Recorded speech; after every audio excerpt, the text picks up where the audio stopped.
All right, well, welcome to another build here. I'm going to do, as it was, I did the 390, and that really cobbled together. This is Jonsered. The cases are a 2186 case. So, as we're looking at it, figured I would show you a couple of things that was interesting. I was actually going to use a Meteor piston on here, and I started working it, working some of the transfer work, widening that out a little bit. It's amazing how narrow these transfers are, and when you compare it to, say, a 372, and here's a Meteor 372. I didn't do much work to this one, a little bit, but this is out of a early build that I went to do, but as we can kind of put them comparison, and let's see if I can get the angle right, and so you can kind of see, if I can get out of the shadows, you know, let's see, that's about where they're at. It's kind of interesting. The 372, and it's been mentioned on other people's channels, is actually as large or larger than a 390. This is a 390 piston. And another interesting thing is that the piston over here was not working in the case. There was some case rubbing issues.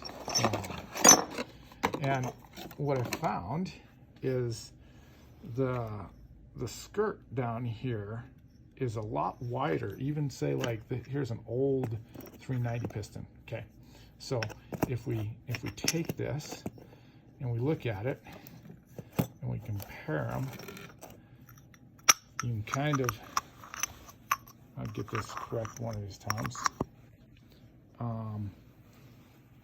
You'll be able to, if I can straighten this out, you'll be able to see the skirt down there. So it's interesting that this Meteor piston is wider across the bottom, this lip down here. And if you go to put this on, and you put it down in here, let's get something out of here. You get something down in here, and you put it down, and then, whoop, well, there goes that one. Good job, huh? Anyways, I wasn't going to use it, so don't worry, everybody. But what I wanted to show you is that the clearance issues on this case are very tight, and it doesn't hardly move. And right down in here, if you can kind of see, I'm going to get a pointer. You can kind of see down in here, it's so tight that it's rubbing right down on this. And so I was having clearance issues, and it was some issues down in here. And so I thought all the cases were the same. Apparently not. 390 cases are a little wider.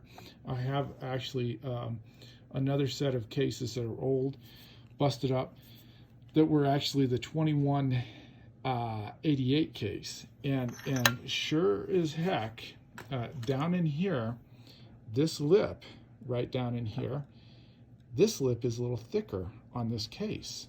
So it's interesting. But anyways, so I'm scrapping the Meteor piston, and I'm going with a Proline kit.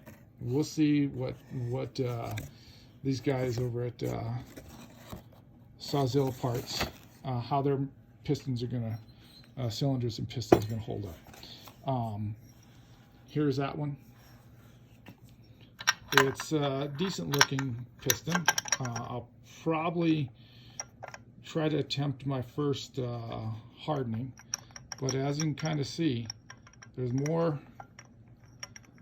clearance down in here. Of course, you know, it's at 54 versus 55 millimeter, right?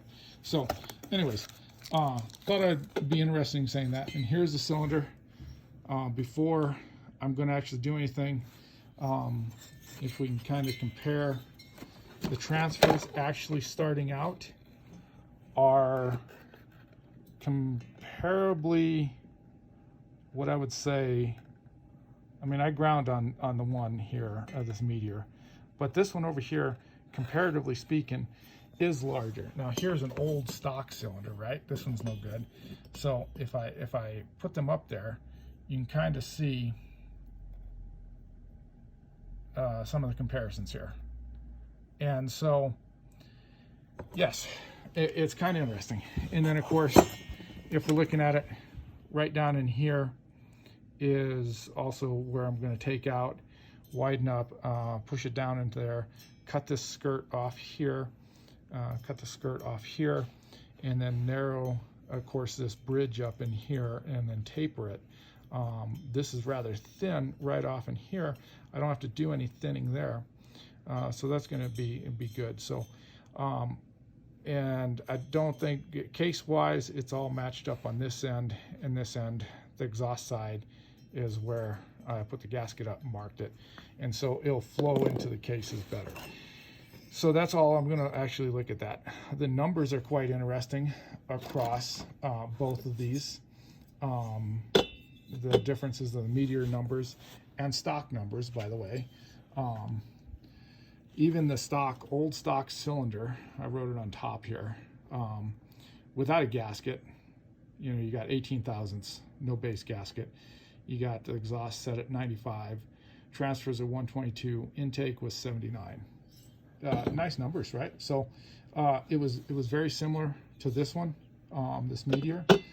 There was that was actually sitting at 96 exhaust.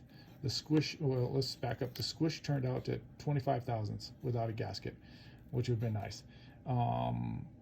Exhaust set at 96, intake was 76, transfers at 125. So, and it was a kind of a weighty piston. Now, if I look at my writings over here, without a base gasket, this Proline that I'm going to use, basically is 285 piston, a Husqvarna 285 piston, which will made up to the 2186 case, and it's there's no clearance issues. So I had a squish of 36 thousandths, a little more than I wanted, but I don't have any way to machine the base over here, so it's going to stay like that. The exhaust was it was kind of strange. Either my timing wheel was slightly off. It opens at 100, closes at 99, transfers open at 117, closed at 116. Intake was 80, opens, closes 81. Piston weight was 103 grams, and then the pin weight, of course. I was going to play with it. And in here, I'm going to do some work to this one. I did a 372, and I put holes in here to almost like window it. Of course, this is a little tighter, but I'm going to attempt to do that again. I don't believe, especially if I'm going to put little angles on there, I will not structurally harm it at all. And it's taken that philosophy of, if you take a 272 piston and put it in a 372, it's a windowed piston and it seems to operate. So the last aftermarket 372 I did was rather sporty, and it was a 52 millimeter with a pop-up. But you know, so I'm going to do that again. I'm going to try to mirror this just in a bigger bore fashion, and then I'll of course take the file and take these lips off here. Of course, that's where I mark my intake, my exhaust, that kind of thing. So those are some of the things I'm going to do. I'm not going to change the numbers a whole lot. I might take the exhaust another 2 degrees and try to get it at about 97, 98. That would be it, just to give a little bit more blowdown. It's rather tight at 16 or 17 degrees of blowdown. I'm not going to do the intake, although this one is kind of funky. If you can kind of see in there, You see that bottom in there, and those vertical marks are obviously where I was sliding the piston in and out, but right in there at the top of my thumbnail, it's not the prettiest workings here. So it's workable. My number is off of the bottom of the crack down there, right where you see that dip in there. So I'm going to even the floor up a little bit, and that's where I don't think the intake is going to change really. I'm going to keep it at that. So by lightening the piston, doing this stuff, hopefully this turns out to be decent. It was not the bottom of the rung cheapness, but you know, it was definitely cheaper than a Meteor and Highway piston.